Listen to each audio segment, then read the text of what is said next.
the first thing I would do is get actually properly educated. So you go to your doctor when you get diagnosed and they tell you nothing. Oh, it's super common. It's not a big deal. Take some pills, you'll be fine. And you're left being like, but sir, my life is over. What does this mean? And then you go on Reddit and you see all these stories of my life is over, or like I've passed it to 17 people because I'm careless, or I'm having all these outbreaks. And you really see that it's an echo chamber of misinformation, myths, toxicity, chaos. Nobody who's doing well with their life is on Reddit posting about it. They're out there living their life, which you definitely can do. So the first thing I would do is understand transmission. How do I keep partners safe, and how do I reduce my risk of transmission? How do I understand prevalency so I can figure out how common herpes actually is? Am I the only person out here, or is it more common than not even being diagnosed? And in addition to that, I would also look into the stigma, because I tie these two together: education, knowledge, and the herpes stigma. Because if I was holding on to this for the rest of my life, this label, this shame, this, rain cloud over my head for a silly little virus that most of the world has, that's not going to serve me.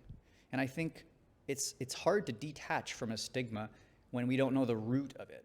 So the first thing, in addition to getting educated on herpes itself, is looking into the stigma. Where did it come from? What does it mean?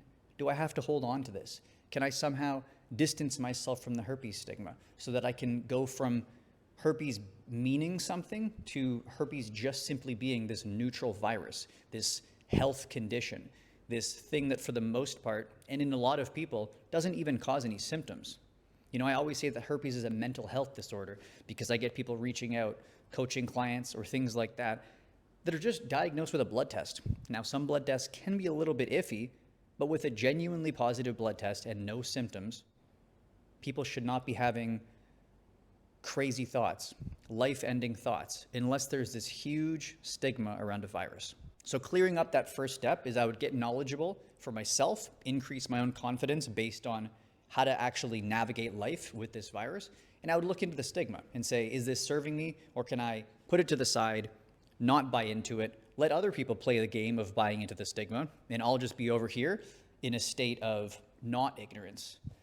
Which moves into our second thing. And our second one would be getting my confidence and getting my self-image worked out. So the reason I put these in a specific order is because without the initial knowledge, without that baseline of information, I can't actually feel confident in myself or when dating others and communicating.